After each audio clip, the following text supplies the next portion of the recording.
This was so great. This second Nick Wayne video, and we go back to where like we have photos and footage of him at like 6 months old, rolling around, crawling in the ring, and he talks about how in this. Are you honestly that surprised, John? Especially these days, people record everything and they put it up on the internet, especially of their children. So I know, and this is like we're talking about 2005, 2006 when he was like 6 months old. They had cell phones back then, didn't they?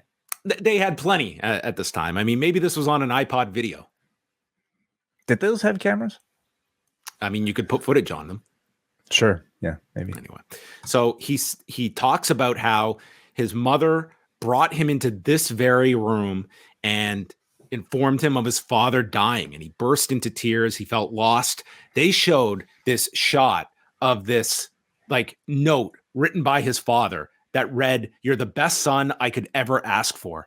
And Nick Wayne made the decision that he wanted to continue his father's legacy, and he is ready for the pressure of going to AEW. This was so incredible. Like, this is like one of the best jobs AEW has ever done of introducing a new performer. Like, I would say maybe like the best introduction of someone who's not coming in as a surprise, doesn't have a national name. Like, this is what percentage of this audience has probably never seen a Nick Wayne match before tonight? Probably, I would say at least 80%. So let me ask you, I agree with you, John.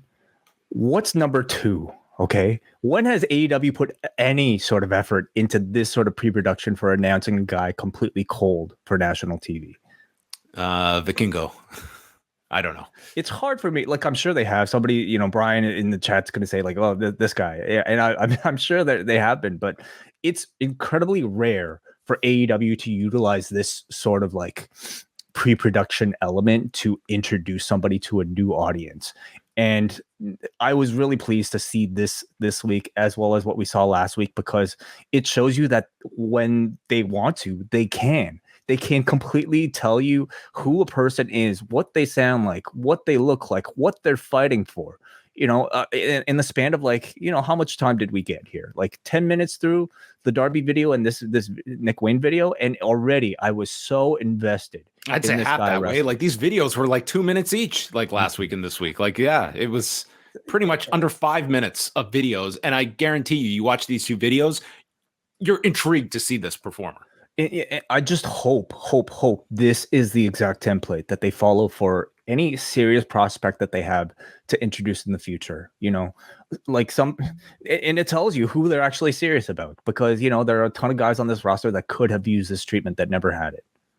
Swerve Strickland against Nick Wayne. This was the last match. It wasn't the main event segment, but this was the last match that they put on late in the show. And Darby hugs Nick Wayne on the way out, and they showed his mother in the front row, and the match begins. And Nick Wayne leaps with this Hurricane Rana and then does a kip up, but turns his back to Swerve, so Swerve jumps him.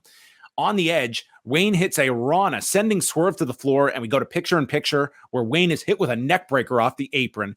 And then inside, there's a springboard stunner that is blocked by Swerve, so Wayne turns it into an Asai DDT, getting a 2 count. Swerve hits him with a pair of backbreakers, and Darby comes out rooting on Nick, who then stops Swerve with a poison Rana off the turnbuckle and follows it with the Wayne's World, his version of the Oscutter, and a massive near fall. And this audience sounded just so loud for this near fall.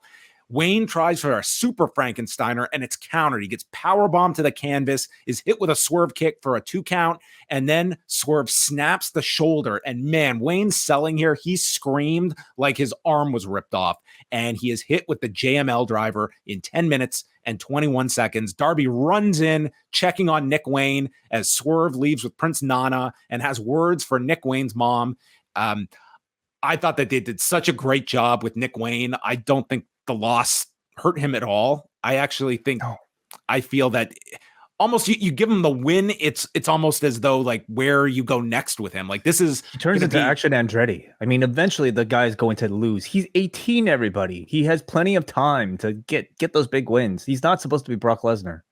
So I just thought they did such a fantastic job with Nick Wayne. I thought he looked really good in this match. I think that, he's 18 and he looks like he's 18. Like, he is going to, he is going to be matched here, like visually, with guys that look like that are full grown adults next to him. But I think that this guy is just like the sky's the limit for this guy. If he can, keep everything together if he and can he doesn't stay get healthy, injured, I mean, that's going to be a key. Like for he's been somebody doing he's been doing big matches for years at this point.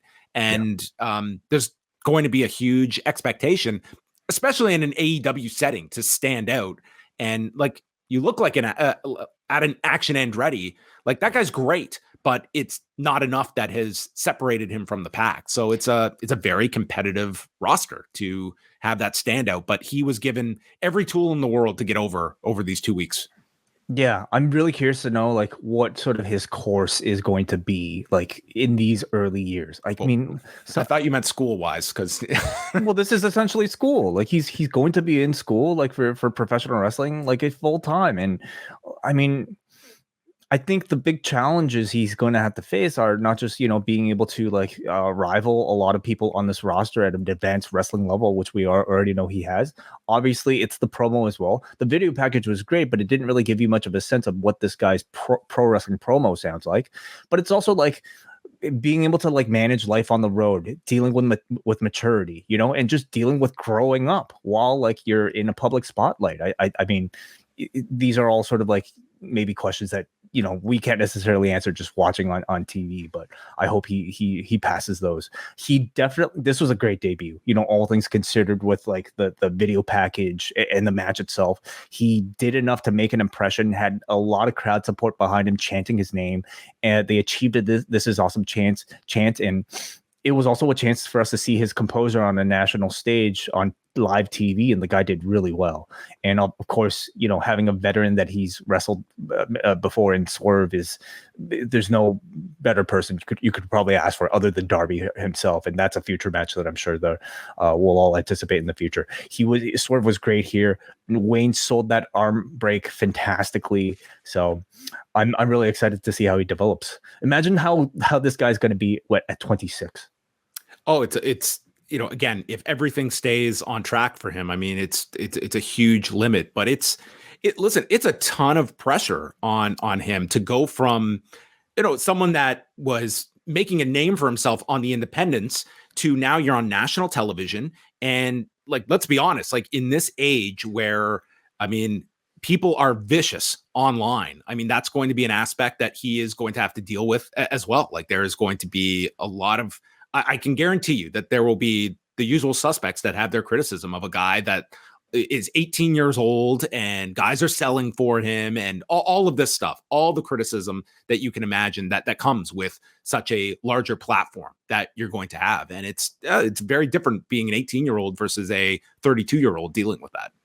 Mm-hmm. But anyway, and this, to me, it certainly sets up like kind of Darby in like the Sting role with Nick Wayne. Like that is going to be the enduring story here, is that Darby now has like, he's in the mentor role. I thought Darby was great in this match too. Just like being on stage, not interfering, because he wants, his protege to handle things himself, even though he would have every reason to attack Swerve based off of what happened to him earlier tonight. Instead, Darby held back and let his student like basically, fail on his own. But the cutaways to Darby looking like basically like nervous, and dad the mom too. Yeah, I would say Darby did an even better job than the mom. Like, mom did a very good job, but like Darby felt very much to me like emotional dad at a soccer game, watching like, or hockey, whatever sport you like watching his son like win a championship.